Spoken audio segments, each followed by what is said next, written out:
some trains don't take you home. They take you somewhere else.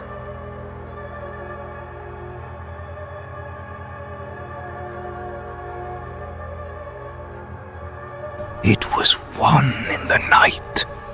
A train was moving through the countryside, cutting through fog so thick you couldn't see 20 feet ahead.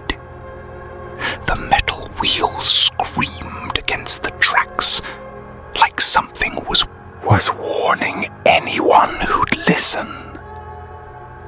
Nobody was listening. Rakib had just finished a job interview in the city. He was exhausted, distracted, just trying to get home. He didn't pay attention to which car he stepped into. That was the mistake that changed everything.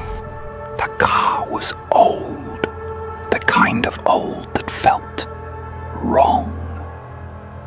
Dim lights, torn seats, the smell of something burnt. There were 3 other passengers. An old man, sitting in the corner, not moving, not blinking. A woman staring out the window like she was watching something in the dark. And at the far end of the car, a figure, completely covered, head down. Rakib sat down and told himself everything was fine. It wasn't. Minutes passed. Nobody spoke. No phones. No movement. Just the train. Then the lights flickered. Once. Twice.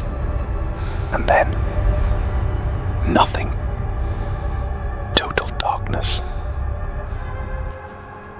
When the lights came back on, the old man was staring directly at him.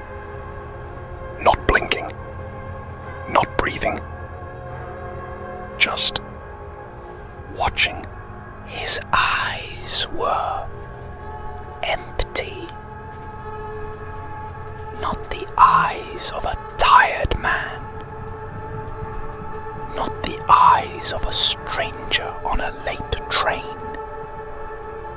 Something behind those eyes wasn't human.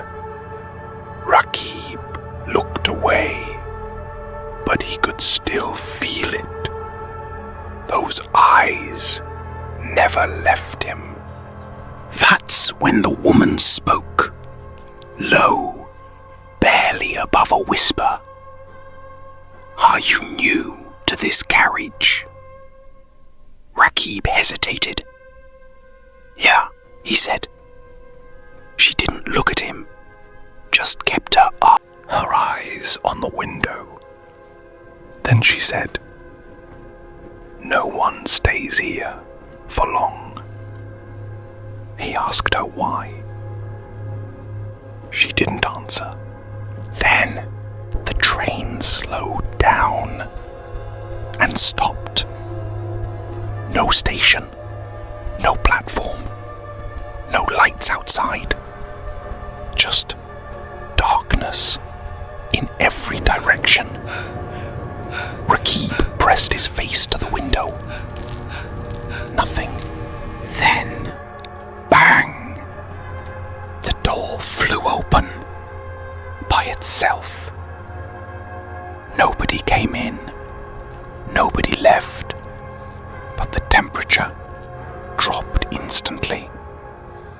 Rakib exhaled and watched his breath turn to mist in the frozen air. Something felt wrong. He didn't know what, so he counted. 1, 2, 3, 4.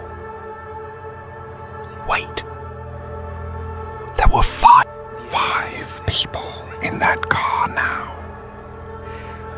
At the far end, someone was sitting there. A figure that had not been there before.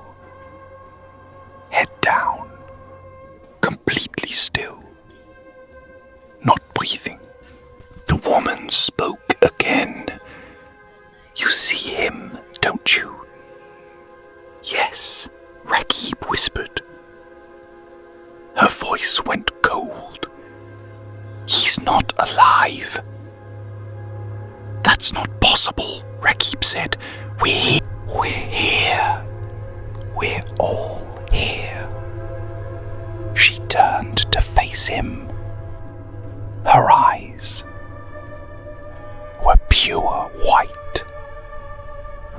No pupils. No color. Just white.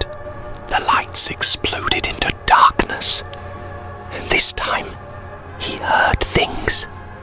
Screaming. Fire.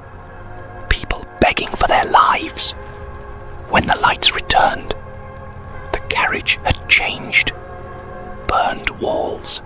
Blackened seats. The smell of charred metal. And something worse.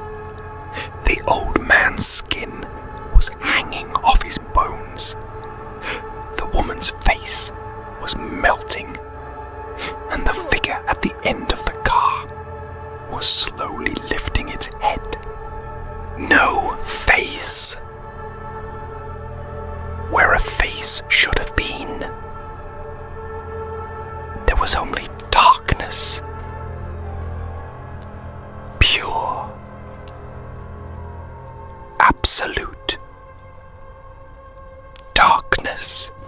Rakib ran for the door.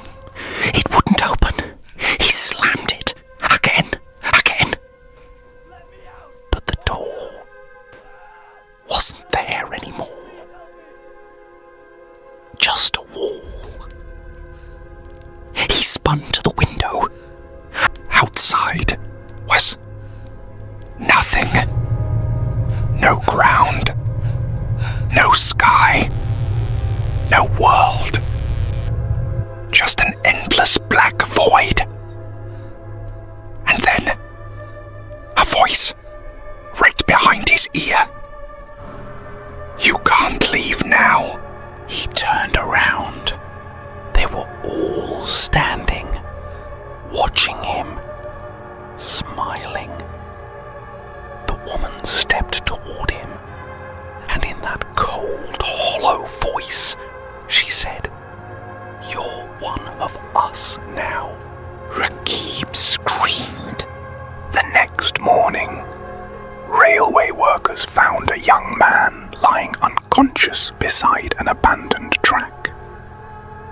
When he woke up, he kept saying the same thing, over and over. Don't get into that carriage. No one in there is alive. Authorities investigated. What they found was that the train car Rakib described had been decommissioned 5 years ago. After a fire, a deadly fire, no survivors. But even today, some passengers say they still see it. Late at night, waiting for someone new to step inside. Don't be that person.